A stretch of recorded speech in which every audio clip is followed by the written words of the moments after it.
Hello, welcome to BVP Podcast. Today I'm your host, Aaron Cartwright, and today I'm here with... I'm Chief Jason Smalley with the Bellville Police Department.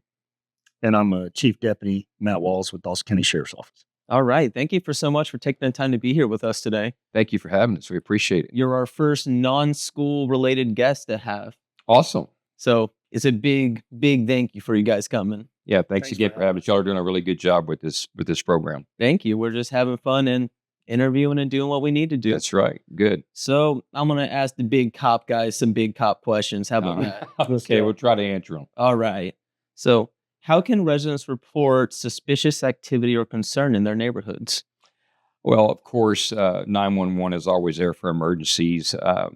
There's several ways. You can call the dispatch office, the Austin County Sheriff's Department.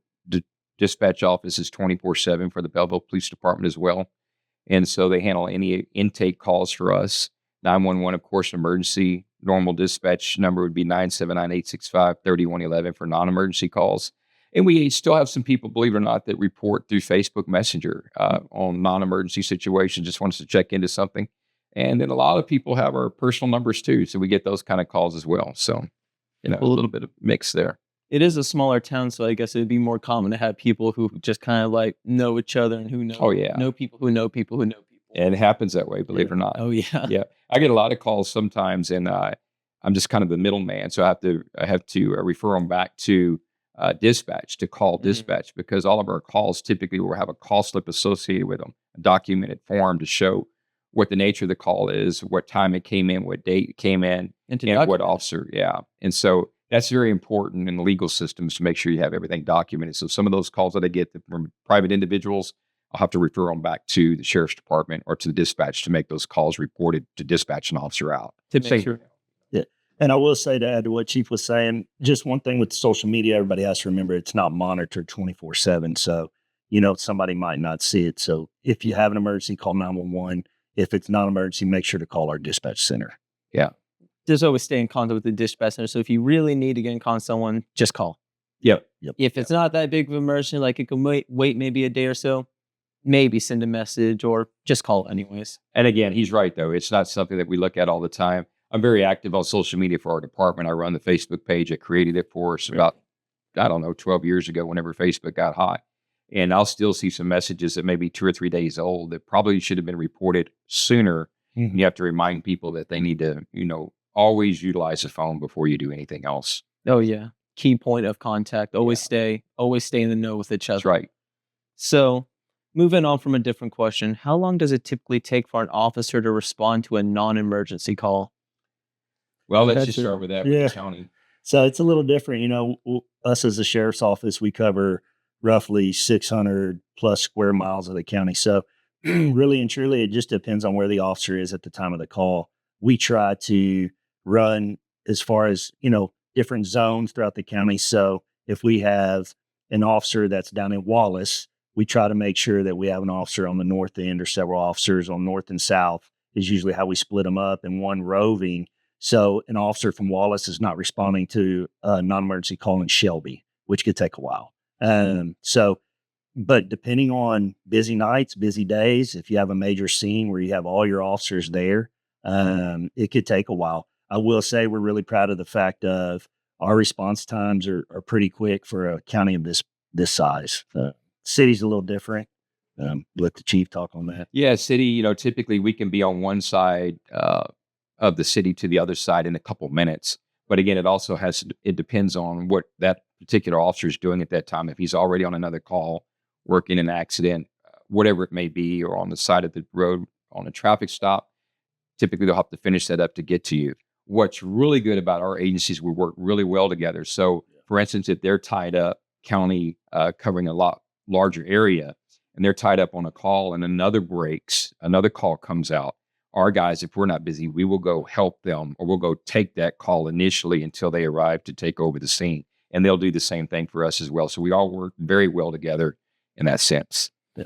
I agree, because I know it's not the police office, but in my house, we've called the EMS before because my mother has type 2 diabetes. So sometimes when her blood sugar isn't how it should be, you need to call the professionals to come in and help her. Right. And I can very safely guarantee EMS is very quick. And I know the police are just as quick as well because I live around the highway and I always see cop cars waiting for some dude in like a Mustang or a muscle car just going right down. Yeah. And I'm always there in the middle of the night. Like, The quicker that you can get there, the better off for everyone, of course, but you also want to get there safely as well. So you have to monitor. Speed has to be checked every now and then to make sure you're not driving too fast or too hot. 'Cause you have lights and sirens on, and there's a lot of liability that goes with that as well. So you have to make sure you're not running into someone else or hurting someone else in the process and defeat the purpose of trying to get where you're there to help someone. In essence, you end up causing another problem going too fast. So we want to get there as rapidly as we can, as efficiently as we can, and as safe as we can. So, especially if it's dark out, I can imagine the problems and how hard that could be because it gets really dark on these little country roads. You got to remember, there's deer and hogs and that kind of stuff, cows out on the road. Like you said, the key word that you used was non-emergency. If it's non-emergency, we're going to get there as quick as we can.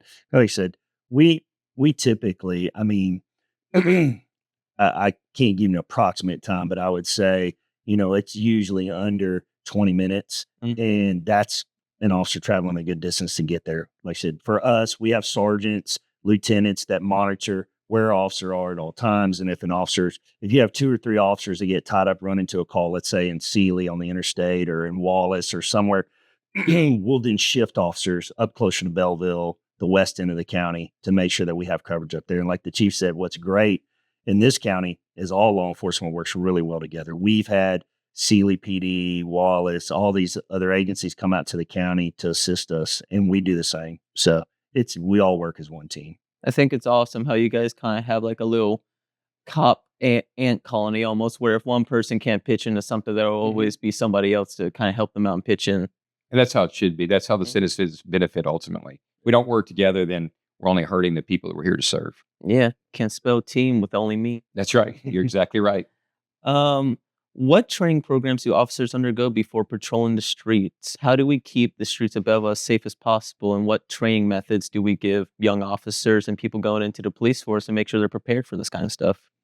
So so all agencies have an FTO process. So you have a field training officer. So when you graduate the academy and you come out, it's structured usually through about a 6-month program of what you will do almost every day as a new recruit. You start out with just riding as a passenger and really doing nothing in the car with a field training officer, and they stair step that. And you have to pass each phase until you reach the end of the FTO process. And then what ends up happening is at that end of that 6-month time, if your FTO trainer has signed off on you all throughout the process, then a sergeant will ride with you, and he will not do anything but sit in the passenger seat. And we call it ghost phase.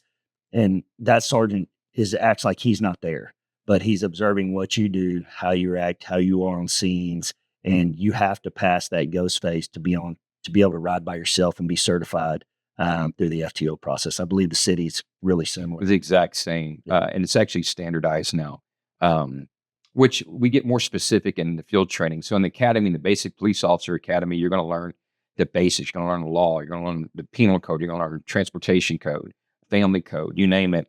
And you're going to learn tactics and different things like that. Driving capabilities are going to be are going to be tested in that in the academy. But when you get out, we're trying to fine tune you for the local area. So you're going to learn our own policies, our own procedures, learn the streets, learn the neighborhoods, introduce new officers to people that they may not know, and try to build that rapport.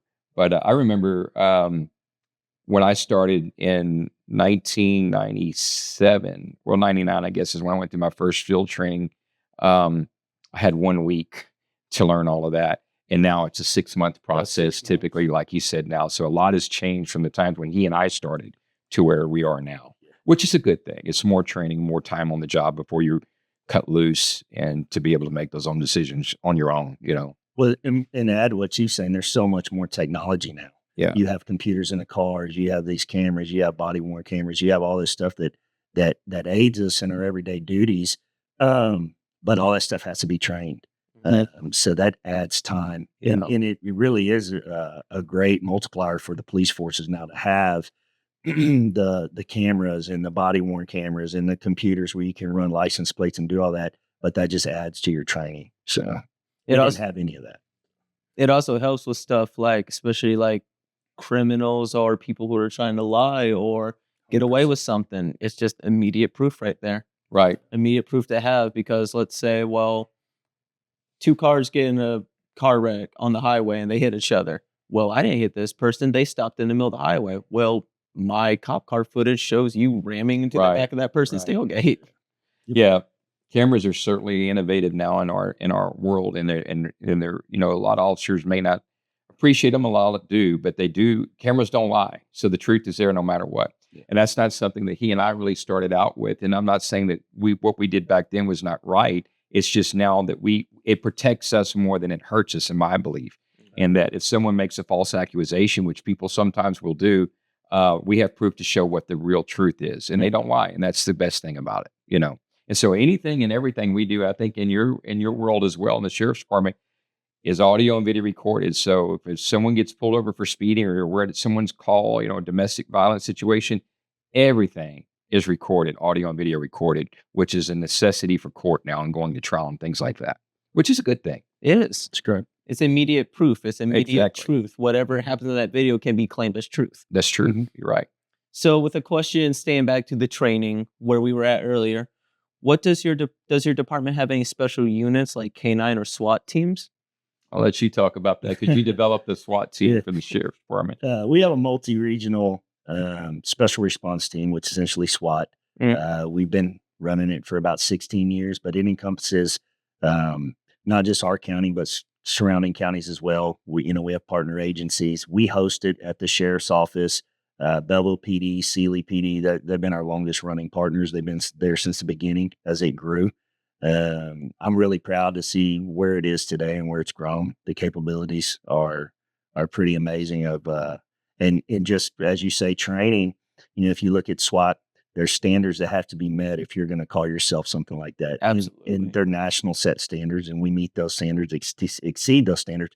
But it takes a lot of training, and I mean, we have everything from robots to drones to explosive breaching to you name it. But we have to have that. We have to have all those capabilities. You have to have all that in your toolbox when you show up to a scene, because if not, then you're limited on what you can do. So very proud of that. Like I said, Chief Smalley's agency has been one of the longest running partners. So, yeah. And he's not giving himself enough credit. He created that division. Gosh, how many years has that been in About existence? 16 years ago. I was one of the original members, and I'm too old for it now. You recently got a promotion, so you're still involved in it, but not as heavily involved. But it started very, very small with a small group of volunteers, basically from these agencies, and has grown into something that you wouldn't even imagine now. Of course, SWAT team. The technology that's now has been linked to this, and like you said, the robots, the drones. It's unbelievable what you can do versus what we couldn't do 16 years ago, and it's all because of his team and what they've strived to make better for our community. And y'all get called out a lot. We average 26 call outs a year, almost 30. So for a small team, you're running, and that's also, we have a task force. We have a narcotics task force that covers this region. So the SWAT team, the SRT team, is responsible for all enforcement operations of that. So your planned search warrants, your arrest warrants, they were doing one today, matter of fact. Just before we walked in. Yeah, just before we came in here. So they're a super busy team. So you would be the head of the SWAT team? I'm the commander of it. Yes. Commander. So I have one question that I feel like a lot of people would always like to ask about like a SWAT team, because I feel like a SWAT is kind of like a more serious cop. You get called out for really big things only. You get called out for stuff like this needs to be done. This could be really dangerous. What do you really think it takes to make a person like a SWAT member to have the mental drive and the mental, like, to be able to handle that? Dedication. You have to be, because you have a bunch of people you have a bunch of officers that say they want to do it, but when it comes down to it, you have to be truly dedicated to it, because it's endless training and endless hours of on call. Your nights and weekend, you're limited. You're on call. You can't drink alcohol. You can't. If it's your week on call or your time on call, if you have an operation coming up, you can't really leave the area. You have to be available. And they call outs come at all the wrong times. I promise you. They come out on Christmas and holidays and wife's birthdays. And the thing is that you have to get up and go. You just have to, because if you don't get up and go, you don't know whose life you're putting at risk. Is he going to be a teammate or is he going to be a citizen? So if you're not dedicated to it, and then you won't last. And we've seen that. Some guys don't last. Yeah, because if you don't go, you don't know if someone's going to get hurt. You don't know if someone's going to die. You don't know if nothing's going to happen. What we say on the team is that our teammates' life is more important than our own. And that's the way it has to work. So if you're not dedicated enough to get up and to respond to those call outs and be disciplined enough, then it's not for you. It's a military mindset, kind of like what you talked about with your family being involved in the military for so long. You're there for them and they're there for you, and you'll give your life for him and he'll give his life for you. And it's a vice, and that's how it should be. Exactly. Yeah. So with a question that I feel like kind of correlates as well was what we were just talking about. What does the department have like a motto or a mission statement that they stand by? Ours is together we can make a difference. It's real simple. Work together, work in unison, train together. We even have, when we have birthday parties or Christmas parties, we are all together, and it builds that camaraderie with your fellow. It's like a second family to me. My department is like a second family, and I can go to any one of them anytime. They'll give me the shirt off their back, and I would do the same. And I think you have to have that unity, just like he's talking about with the SWAT team. I think a police department in general needs that unity to be able to effectively, police and serve your community. And that's so important. It really is. Kind of like the hive mindset where everybody's like, if one person, kind of like where you see one bee getting attacked, the whole hive comes. Everybody needs to buy in. Everyone needs to buy into whatever your goal is, whatever your mission is. Absolutely. And if they don't, then it's not going to work. Mm-hmm. I agree. I think that's great. If we all try to help, and if we all try to put together to do this, we can make a difference. To make it work. You bet. Can make it work. Absolutely. I think there's nothing I could put to that. Yeah, I think you said it all yourself. It's actually on our plaque. We have a brand new police station that we built this past year. And I heard about our plaque on the wall says that on the bottom. Our motto's on the bottom. Together we can make a difference. And we're very proud of that. That's awesome. Now, to keep pushing along the conversation, I feel like, especially after what we just talked about, a lot of people are maybe even be interested in the police force, because I know there's a lot of kids that take, for example, law in Bellville High School. So what are the qualities and skills the department looks for in new recruits and applicants? I'll let you start. It's no different. Like the chief was saying, you have to be dedicated. You have to want to do it. This is one of those jobs where you're going to have to want to do it every day or you won't last. And not everybody does last in law enforcement. I will say for people that are looking to get into law enforcement, there hasn't been a better time as far as opportunity. There's, your basic academy classes, there's a lot of vacancies. There's a lot of opening. Right now, if you look at law enforcement in general, we're growing. Everybody's growing, especially the region of which we work. This area is growing every year. And we're going to continue to grow, which means we're going to continue to need new positions, new officers. So for somebody that's looking to get into law enforcement, I know I started in 2002, so 22 years ago, there was no vacancies. It was hard to find a job. I believe what Chief was the same for him. You would go to a testing and there would be 300 applicants for 2 positions. Wow. It's not that way now. And so and we need those good, dedicated people to come into law enforcement.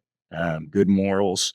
You have to know what you stand for, and you have to be in it for the right reasons. You have to be in it to truly, as we've said forever, to serve and protect. You have to be there. If you want to make a difference, you can make a difference every day.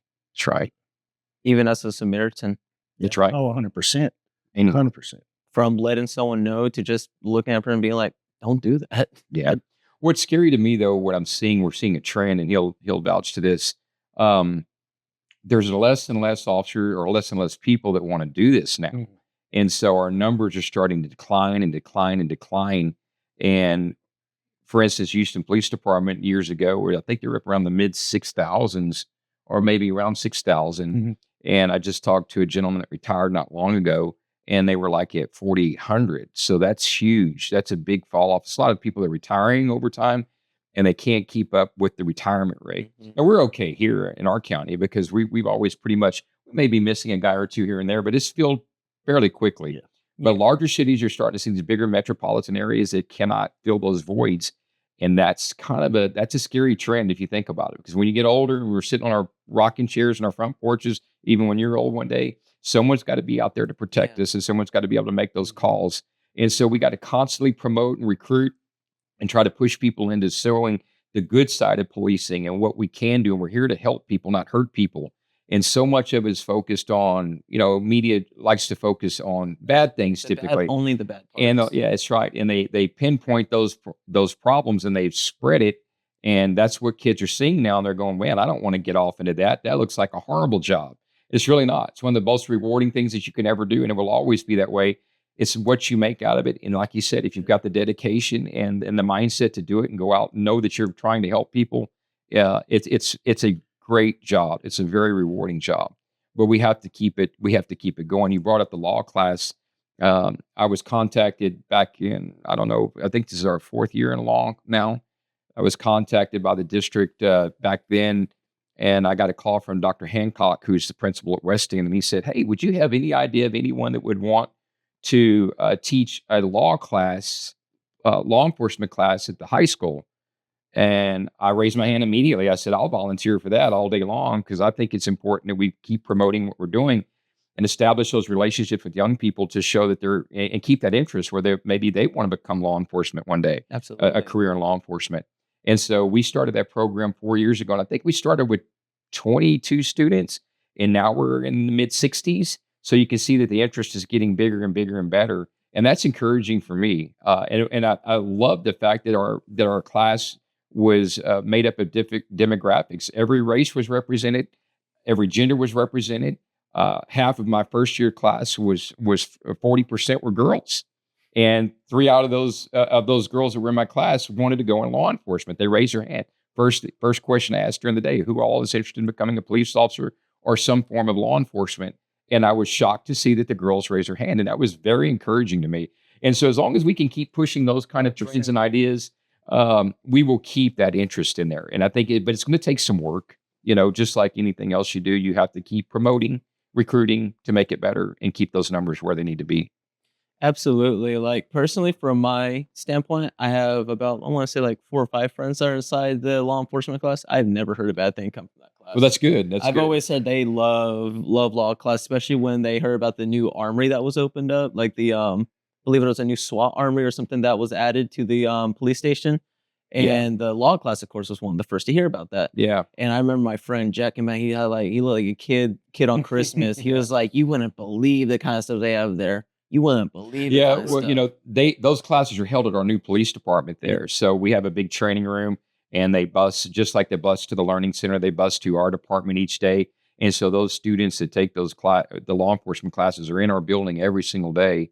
And the instructor now, I had to pull away from him because I promoted and I didn't have the time to do it anymore. But we have a retired trooper who teaches it now. And so we try to continuously keep it interesting. Guest speakers, we've had helicopters land back when it was at the high school. Mm-hmm. We've had DPS land. We've had Lifeline land. We've had K9s attacking principals, of course, with the Michelin man suits on. Mr. Holloman did it one year. I saw that video. The SWAT team has come in with robots and drones. We try to keep it fresh where the students are seeing various aspects of law enforcement. That's not just one. We're not just out on the street stopping cars and writing people tickets for speeding. There's so many different levels and aspects of law enforcement. I think that's what's important, and is, been honored to participate in that a little bit. And the thing about it is when you look at it, they do a really good job of bringing in the Texas Rangers, your SWAT teams, your helicopters, because law enforcement is so much more than what you just see in a marked unit going down the street that stops a car, responds to a call, or works an accident. And for people that want to get into law enforcement, they need to see those avenues of, yes, I start here, but I can work up to this. And the law class does a really good job of bringing those guest speakers in and showing everybody, hey, what's out there and what capabilities, in our county alone. Because I guarantee that a lot of the kids had no idea what we even have in this county. So it's pretty neat. It's a neat program. It's entertaining, but educational at the same time. Absolutely. And I want to backpedal for a second on the police part, on the people only see the media bad part side of police. Now, I'm no angel. I've gotten in trouble with police before. I grew up in Houston. So, oh, yeah, really? Yeah, I did so. And being a Houston kid, it was only a matter of time until a cop got upset at me.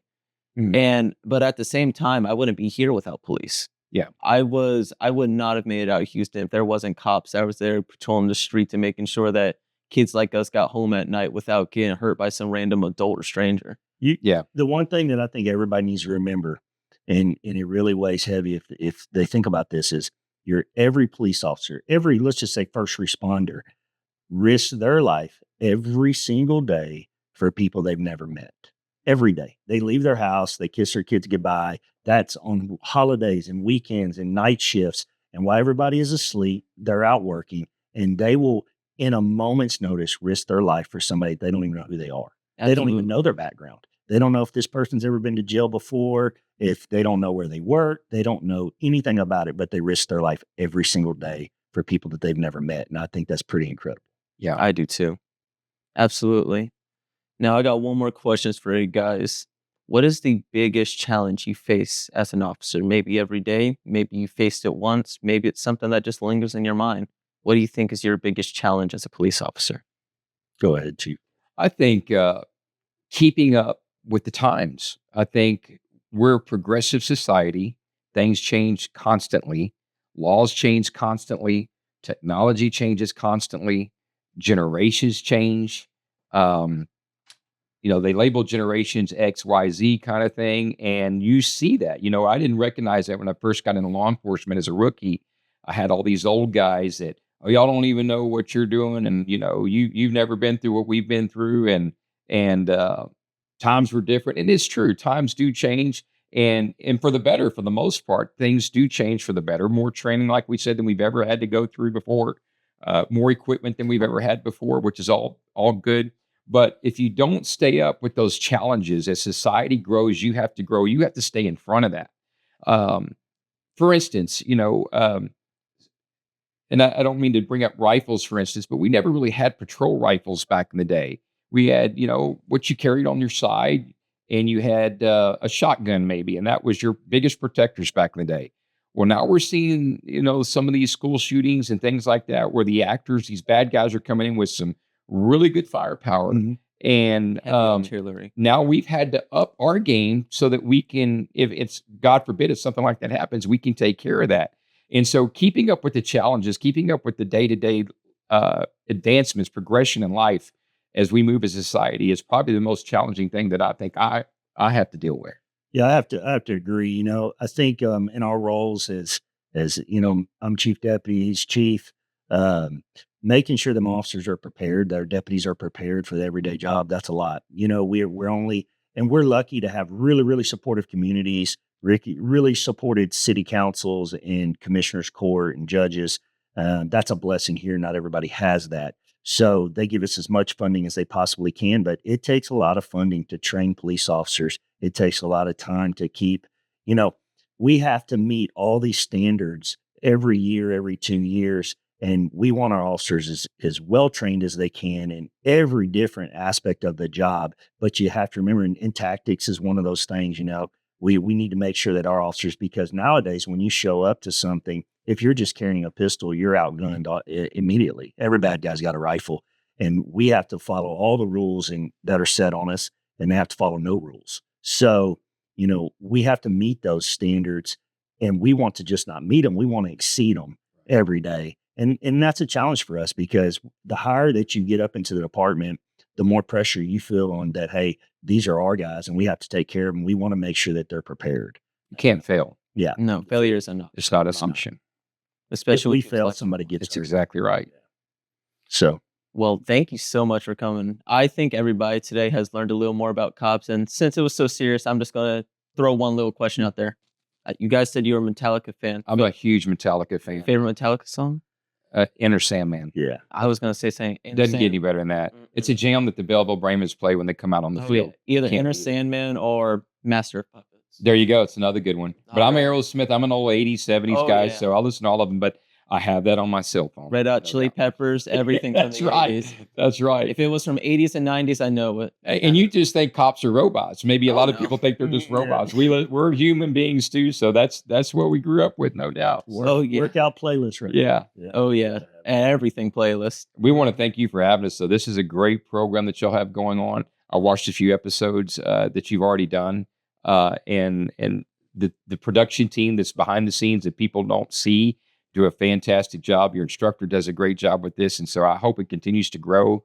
And you said, we're probably going to be outreaching more to other community members as well. So it's going to be exciting to see as that moves forward too. Thank you so much. We work extremely hard on it. Thank you for having us. Appreciate it. Appreciate it. Thank you.